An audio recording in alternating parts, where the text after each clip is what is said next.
Always, man. Appreciate you guys coming out, taking time. Thankful for your guys' time and all you guys that traveled to South Bend with us, man. Appreciate your guys' travel and coming out there. And like I said, always appreciate you guys.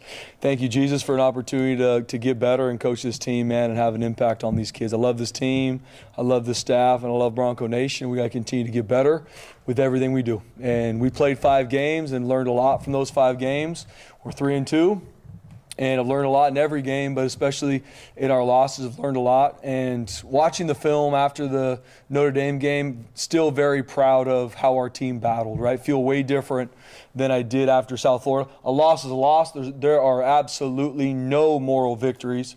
We lost in all 3 phases. That's hats off to Notre Dame. But our team battled.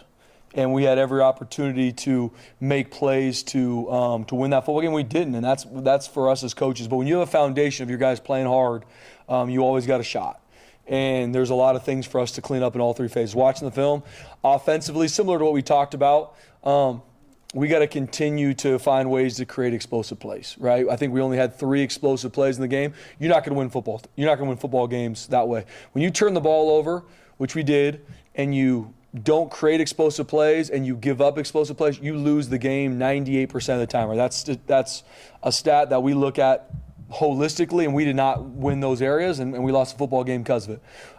There are some good things offensively that we did show in the game we got to continue to build on, right? And I think just like anything we talked about, like watching the game again, there's some good things Maddox did, right? He did make some good throws. There's some really good things our receivers did. Like there was more opportunities in that game where they were open and created separation than I initially saw on the field. And I'm proud of that. We got to continue to build on that. There's some moments with our protection that was really good. There's some moments with our protection that it wasn't. So we were not able to get in rhythm as an offense to sustain drives. Penalties hurt that.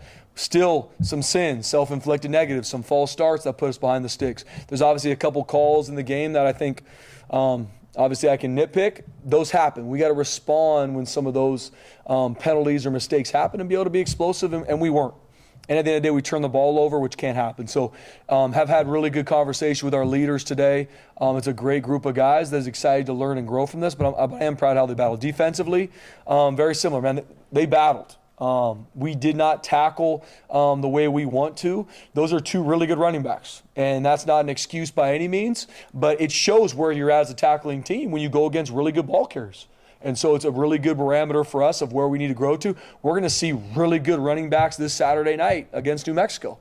Have to continue to improve our tackling at all 3 layers of defense. But I'm proud of how our guys were able to find a way to create negative plays defensively. We did have 2 fourth down stops, which is huge. But we didn't take the ball away at all. We need to defensively, especially in those games, and really any game, we got to take the ball away. That's a huge stat in regards to winning football games. But I'm proud of how our guys battled. And special teams-wise, there was really good back and forth. We had an opportunity to block a punt, missed alignment by us that would have created that. We didn't. But proud of some of the back and forth. The blocked PAT, when they're chasing points, that's a huge deal for us. We didn't play great as a punt unit on Saturday afternoon, which we have played really well as a punt unit to date. So we got to look at and see kind of why we didn't cover the punt early in the game well. That led to an explosive play. And then obviously the sky punt situation where we want to be able to pin them inside their 10-yard line. It wasn't a good punt, and we got to get that fixed. So in all 3 phases, there's a lot to learn and grow from. Disappointed that we lost the game. Disappointed in the fact that we didn't come out of there with a victory. And when you get these games at Boise State, I take full responsibility. We have to find a way to win those games, and we haven't. And that is on me. I don't ever want anyone to think that I'm okay with that. And we got to find a way too, because we do have enough to find a way to win those games, and we did. And our staff, our players are excited to learn from it. Fast forward into New Mexico this Saturday night, man. Really, man, so impressed with what Jason Eck has been able to do in his time in New Mexico. Obviously impressed with what he did at Idaho. But, man, what he's been able to do at New Mexico in the months he's been there is impressive. I mean, he's a Coach of the Year candidate, no questions asked. And he's earned that. How they've been able to play. I mean, they're 3-2 like us. Absolutely battled Michigan on the road, game 1. We're in that game the entire game against a top 15 team on the road. And then they go into UCLA, beat UCLA. I mean, they beat them well. And we just saw what UCLA can do in beating Penn State. And they played really well. So hats off to Jason Eck. I mean, I'm not saying that just because we're playing him this weekend. I mean, I think the world of what he's done, his coaching staff, his players.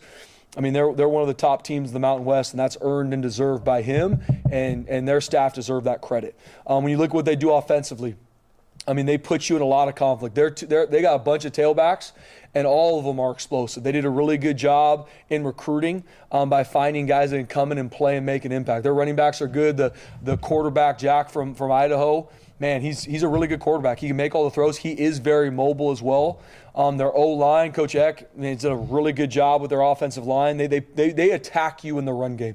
We're going to see run schemes to attack us, not, all right, this is just kind of what we do. No. They are going to do run game to attack Boise State. And what we have struggled with, we will see Saturday night. We got to make sure we're dialed on that. They got their tight end, number 7, who's an Arizona transfer, is a really good player. He's a matchup issue.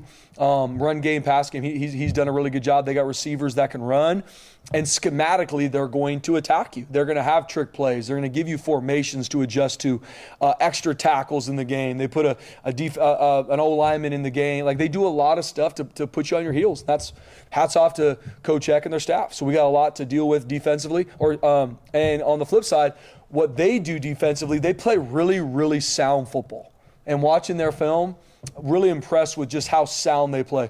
Coach Eck's son, Jackson, the number 6 linebacker, man, he plays hard. He plays relentless. He's one of the best players in the Mountain West that I've seen defensively. Love how he plays linebacker. They got a really good front, too. They got an edge player, number 1, that can create a lot of havoc on the quarterback. DB-wise, they hit really good on some of the transfers they got. They can cover, and they're not going to give up explosive plays. They deny the explosive play defensively, and I got a lot of respect for that. Special teams-wise, they got really, really good returners. And that's something even talking with Coach Collins today. Our coverage units have to be on point. They're going to fake a punt or a kickoff. That's going to happen on Saturday. We got to do a really good job responding to that. And we got to cover kicks because they got returners that can make you miss and make you in a really bad spot really quickly. So we got our hands full of New Mexico, man. Hats off to Coach Eck. We got a really, really good opponent come to the Blue on Saturday night, and we need Bronco Nation to show up just like they did against every single opponent this year. And once again, Bronco Nation, thank you for taking the time and money to come see us in Notre Dame. Man, that does not go unnoticed. There was a ton of blue in that stadium, and I'm so thankful for our fan base. I know they're going to show up in a major way Saturday night, and we need every single bit of them with the Lobos coming to town. With that being said, open up for questions. Spencer, just with the penalties, we chatted a little bit over the weekend about them. Is there anything actionable you can do to maybe help bring back the penalties, whether it's practicing reps in practice or pulling guys out for a series? Is there something you can do to bring this back? Yeah, we got to figure it out, right? I mean, we are in the business of being problem solvers. So there's no issue that we'll see on film that I'm ever going to be like, this is what it is. Never. So let's talk false starts. Yeah, we've had them almost in every game. We are not like, it's whatever. That can't happen. Cannot happen. Can't start behind the sticks. So we're looking at what are we not communicating? Is it performance anxiety in some of these moments? Is it our guys getting worn down? But we have to figure that out. And that's a conversation we've had. There's some penalties in play that happened, that like the one on Latrell on the explosive screen. I think he did a really good job with it, right? I mean, I really do, right? But we're going to coach there were some PI penalties in the game. We got to coach it better. But our guys are battling. There was the personal foul on Latrell on the when he tackled the guy at the interception. Watch it on film. It was late. Honestly, seeing it in game, I thought it was pretty bang bang. I thought it was bang bang. He's getting the guy on the ground after an interception. Those are ones I got to continue to look at and how we're teaching it to make sure. But any penalty, all penalties are a version of a lack of discipline. No question. I got to look at that as a staff with our players. How can we make sure we have high accountability to make sure that doesn't happen? There are bang bang things that happen in a game, holding, that we just got to make sure it's a fundamental and technique issue. So we're looking at it to make sure we can be better, because I don't know how many penalties Notre Dame has. I think we had 11, and that's going to put you behind. Matt Lauder, I don't know what you can say about his injury, but do you expect it to be a long-term thing, or is it something that you think he can bounce back? Yeah, as of right now, I feel really confident that Matt will be available this week. He was going through concussion protocols last week, and so obviously hurt not having him. But I believe he's going to be ready to roll this week. That's not 100% yet, but I believe he's going to be available. Did you have to change up your offensive game plan at all without him in there? I mean, Matt Lauder's a huge part of our offense, but it's next man up, carry the flag, and our guys did a good job responding from either different personnels we use. I mean, we used some 10 in the game, right, to get some more receivers in, and Matt Wagner stepped up and did some really good things, and some other tight ends did as well. So it's always next man up, carry the flag, but Matt Lauder's a huge part of our offense. Going back to the penalties, a third of your penalties are by the offensive line. Do you compartmentalize it when you look at the penalty problem and look at, okay, there's been 15, 16, 17 offensive line penalties, I think by 6 different guys, maybe everybody but Cage. Yeah. So how do you compartmentalize the offensive line part of that? Yeah, every single penalty we look at to see why did it happen. And then what are we teaching? What are we teaching? Are we missing stuff? Because what we control as coaches, this isn't mythological. Right? We control our meetings and our practice. That's what we have with our players. So if there's an issue, tackling gets brought up, penalties get brought up, we have to find a way, Prater, in meetings and practice to get it fixed. False starts. What are we missing? Are we not teaching something the right way? Are we not drilling it the right way in practice? Or is it a performance anxiety? Then we got to turn the heat up more in practice so when I get in the game, I'm not acting out of character. I'm doing exactly what I'm trained to do. Because when you practice, you're not just practicing to get something right. You're practicing to know without question I'm not going to get it wrong, right? And so absolutely, I mean, we're looking at, there's some holding penalties that are just a lack of us getting our feet in the ground. So I'm off balance, I'm not in a good spot, a D lineman crossed my face, now all of a sudden I got to hold him to not give up a TFL. Fundamentals. And we got to work to get it fixed. When it comes to Maddox, decision-making wise, early in the game, it seemed like there was a couple of times where he would roll out of the pocket when maybe the pressure just wasn't there. Yep. What did you see kind of decision-making wise early on? Yeah, I think just like anything, and Maddox does a great job not giving up sacks, right? I mean, I think that's something that people don't see enough of, right? It's okay to throw that ball in the stands, man. And he's done that at a very high level. Took some sacks on Saturday, some because of a lack of protection, absolutely. And so in game, I mean, playing quarterback at Boise State, we put a lot on Maddox, and he absolutely can handle it, like I said, and I will not ever go away from how I felt at the end of the game. I feel the same even watching the film. Maddox Matson is our quarterback, and I wouldn't want to have any other quarterback in the country than him, period, end of story. But there are moments in the game where the protection was there, and he left the pocket too early. Absolutely there was. There was some times, though, that the reason why that happened is because a play affected how he felt previously. That's a big thing for me with Max is don't let one play affect the next. Just because maybe on one read, the backside read wasn't open, don't not come back to the backside the next time we're in a similar concept. Does that make sense? So just don't let it affect. But he's a competitor. Yes, there's some things on film, no doubt, that Maddox has to do better. Absolutely. But that is our quarterback. He did some good things on Saturday. He battled, and he's going to learn and grow from this game. Yeah, I think only attempted one pass over 20 yards in the air down the field. Was that the pressure, not having the time? Was that the guys not getting open? I mean, you mentioned trying to get the ball down the field a little more. We have to be more explosive offensively, BJ. Now, before I even get to that question, we have to be able to run the football efficiently. That's a DNA part of our team, and we didn't. I mean, I think we rushed for 2+ yards a carry.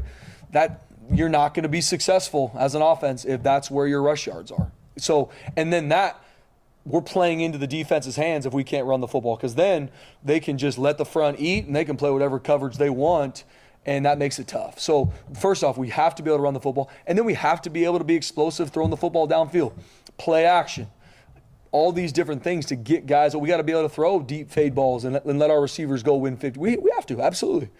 In the game, we weren't efficient enough on first and second down, and so then in must-pass situations, you're not setting your team up for success, and that's what we got into. So then when you're down 2 scores, 21-7, and they can just say, let the front go rush, and we can design coverages to make it really hard. That's just not that's a hard place to be in. I don't care who you are. I don't care who you're playing against. We're down 21-7 to New Mexico on Saturday. That's not a good situation for us to be in offensively, and we got to make sure we don't get in those holes. But we have to be more explosive, and that starts with running the football, and then we got to be able to shoot our shots down the field. And I believe our receivers can win. How much did starting at your own 1 yard line, on the first drive of the game, and you had tried to do the tush push or the QB sneak, whatever, just to get some yardage. But how much did that just kind of mess with the game script or the flow of just, when you're setting things up, you're not expecting to be starting at your own one? Yeah, I think when you plan an opening script as an offense, I know, no one wants that to be on the one,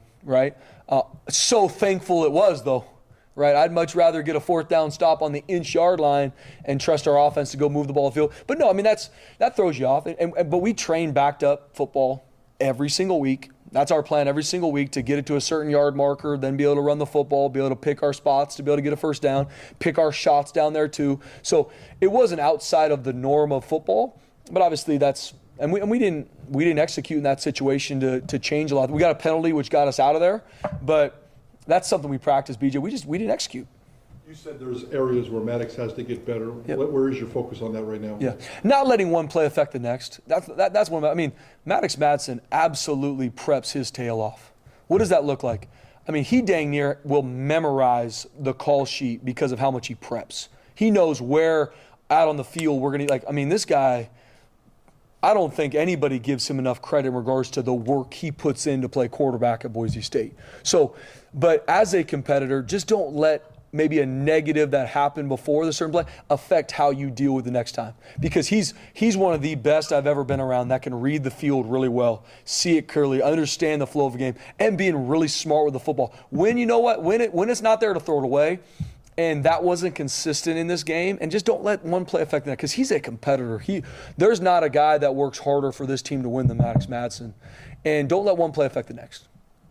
The pass rush, JVM and Steege collectively, 2 sacks, I think 2 hurries as well. I'm sure that's not what they like. How would you assess why the pass rush hasn't been there like it was last year from, I know you had 2 first-team all-league guys on the edge. It was tough to replace that, but you certainly want more than 2 sacks collectively after 5 games. Yeah, no question. Well, first off, BJ and Jay, Max, or BJ, Johnny, first off with both those guys, I think they're playing really well. Does that mean I think that they don't have a lot of room to grow? They absolutely have a lot of room to grow. But let's look at in comparative. Last season at this point, we were winning a lot of games. Right? We were up in a lot of games. So what does that dictate an offense to have to do? They got to throw the football more. They got to throw the football. And we can then go pin our ears back as a defensive front and go get – in a game like that, I mean, we were winning for a little bit of the game against Notre Dame, but for the most part, they were up. And so they can always dictate when they want to run the football, and that dictates the type of calls that Coach Shenander can use. Now, there were some moments in this game where we had 4-man rushes, and we were not creating pressure on the quarterback. Right? We got to look at those things. What are we teaching? How can we get our guys to create more pressure with 4-man rush? Because on the flip side, Notre Dame was able to do that. They were able to create pressure with blitzes, but they were able to create a lot of pressure on Maddox with just 4-man rush. And we got to find better ways to do it. And I believe in Max. I believe in Jay. They are playing the run game really, really well. So proud of them. I mean, we've played Air Force. We've played some run-the-football teams, but we do need to create more pressure on the quarterback. Overall, defensively, I mean, to hold that team to 28 points and do some of the things he did, I mean, there were some big explosives, but overall, I mean, what did you think of the defense? I'm proud of how they battled, BJ. I really am. And I had a good talk with our defensive staff and our defensive leadership. Man, there was no quit in our defense, even missing a tackle, giving up. Like, there's a couple 3rd downs where we didn't execute. That's a lack of execution, but we still found a way to get a stop. Like, I'm proud of that, man. I'm proud of how our guys battled. Going to the game, I think they're one of the most explosive offenses in the country. And what our guys did, there's still so much there for us. There's multiple missed tackles that I know we're better than. Those are 2 really good backs, but I know we can tackle better than we did. We got to continue to train and rep it. But overall, I'm proud of how our defense battled. The biggest thing defensively that I want to continue to focus on for our defense is we got to get off the field on 3rd and long. Have to get off the field on 3rd and long. We lost a couple 3rd and longs that if we don't, that game could swing differently because that's like a turnover, right?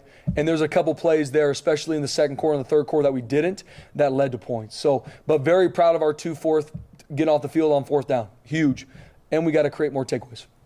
You've played 2 tough non-conference games on the road against teams that are having good seasons, Notre Dame and USF. How do you think that'll help you heading into the second half? Yeah, first off, Bob, I want to be very clear with everybody. Like, I'm disappointed that we lost those 2 non-conference games. We don't schedule games to not win. At Boise State, we don't. And I talked to a lot of head coaches in the offseason that, oh, yeah, we're playing this team, and we're going to go shoot our shot. Like, when you talk about sure shot, like at Boise State, we sign contracts to win. That's the standard here. That's not like what I'm trying to create. That's been the standard here, and we haven't, and that frustrates me. That disappoints me. But I'm also know that what God's going to work it all for good. I believe that we're going to learn from this. To your point, Bob, and I believe it's going to make us play better down the stretch as long as we learn from it. If as a team we don't, if as a team we're like, oh, whatever, and we live in an entitled world that we're just going to go, we'll lose every game we play because every single team we play has an opportunity to beat us. I know New Mexico has every right and all the talent in the world to come in here and beat us on the blue. So what are we going to do this week? So long-winded answer to your question, Bob. I'm disappointed we lost, but I really believe we learned from every game, but especially our losses, and we got to be better. Jason Eck, when he was at Idaho, he came down to Boise a few times a year. Did you ever get a chance to talk to him or meet him, or do you have any sort of relationship with him? I didn't meet him a lot when he was at Idaho. Obviously, thought the world of him from afar, but getting to know him when he's been at New Mexico with meetings and whatnot, man, awesome dude, great personality. I mean, he's a football coach. He's a football coach, great to be around. I bet his players absolutely love him. And, I mean, just look at the body of work. Look at what he did at Idaho in the, I think, 3 seasons he was there. Took them from not a great football team to a playoff team. And then, I mean, shoot, look at what he's done in New Mexico in 8 months, 9 months, whatever it's been. Like, it's impressive. I mean, my hat's off to Coach Eck. And I don't say that lightly. I don't do that just because we're playing like – and I told him, and I texted him even after the UCLA game, like, that's impressive with what he's been through, first-year head coach at New Mexico, and how he recruited, the schematics they have, how hard their guys play. I mean, he's a Coach of the Year candidate for me. When you look at film of them and kind of the creativity they have in their play call, just how ready do you guys need to be for just about anything? We got to be ready for everything. I mean, they're going to come in here. Absolutely, their clip's going to be full, and our needs to be too. I mean, we're going to get everything from them, and that's who they are. That's a mentality for their football team. I mean, if you're going to get trick plays, you're going to get a bunch of different personnel groupings on offense, a bunch of different stuff to throw you off. Defensively, they're going to be on the attack. They're going to be sound. They're going to pick their spots. I mean, we have to be ready to play our best. We're not, we're going to lose. I mean, that's when you got a really good conference opponent coming to town, we got to prep to play our best. And I got the utmost respect for Coach Eck and their staff. Coach, you're trying to win a game on Saturday, and you don't believe in excuses, but since the NIL era started in 21, this football team is 0-7, and there's lots of different ways you can decipher that, but in many cases it's dudes versus dudes.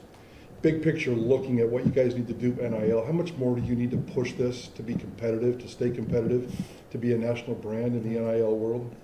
Yeah, Brett, a great question, and the question was brought up even after the game, and to me, I see it like this. It's 2025, and it's my job as a head coach to recruit, to retain. That's a huge part for me, retaining our best players and give ourselves the best opportunity to win every single game we play. Not kind of try to win a little bit and then no. We have to retain and recruit a roster to win every single game we play in. Period. End of story. And I believe this year we have absolutely enough. I believe we had enough to beat South Florida. We didn't. That's on me. I believe we had enough to beat Notre Dame. We didn't. That's on me.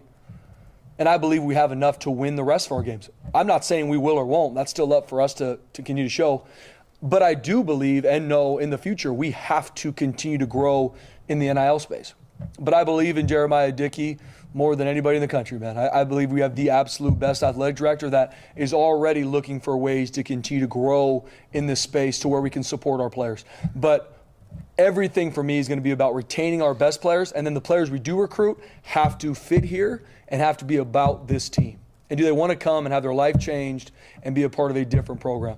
But I believe we have enough. There is absolutely, and I'm not saying that because that's the right, like there's no excuse. We went into South Florida and I believed every bit of my soul we are going to win this football game. We go to Notre Dame, there was not a doubt in my mind we're going to find a way to win. I didn't know how, but I was like, we're going to find a way because we don't need to beat them 10 times.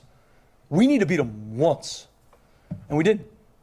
And that's never going to be an excuse. But going forward, I believe in this place. I believe I have the best job in the country. And I believe we're going to continue to grow in this NIL space, and we need to retain our players, to continue to find the right ones that fit here. We need to, and I believe we will. With the offensive line, obviously you mixed it up, with Holmes at center, and you had Randolph at guard. What was kind of the thought process there? And Roger, I mean, it seemed like every other play he was having to pull himself off the turf. He was obviously playing, giving you what he had at well less than 100%. Yeah, Roger's an absolute warrior. Absolute warrior. He would give his all for this team. I mean, injured a week ago, found a way, battling in the training room just to be available and be able to play on Saturday, BJ. So it was me and our offensive staff looking at how can we get our best 5 on the field. And Zach Holmes has done a good job. There's obviously some things on film that Zach needs to improve on, but it's always about how do we get our best 5 on the field. And then also how can we keep our guys fresh to make sure they stay healthy the rest of the season. So we're going to look at it again this week to see, okay, who are our best 5 and how can we put our best 5 in situations? And then how can we continue to develop the guys that maybe haven't played on the offensive line, because that's the future. We're a developmental program, especially in our fronts. How can we continue to grow and develop our fronts on the offensive line to where, shoot, maybe week 8 or 9, there's a guy that not really anybody knows a lot about right now, but he's been developing and he's got to be ready to play. So it's a huge developmental position for us. I'm proud of how our guys battled on the offensive line. Obviously, we've had some penalties. We had some things not go our way that we have to get fixed, but Coach Keene does a phenomenal job with that group, and that's a group that I trust. That's the heartbeat of our team. Our O-line is the mentality and heartbeat of our team. And they're unwavering. We got to make sure we get some guys healthy. We got to get our guys fresh this week because we got our hands full with New Mexico's front.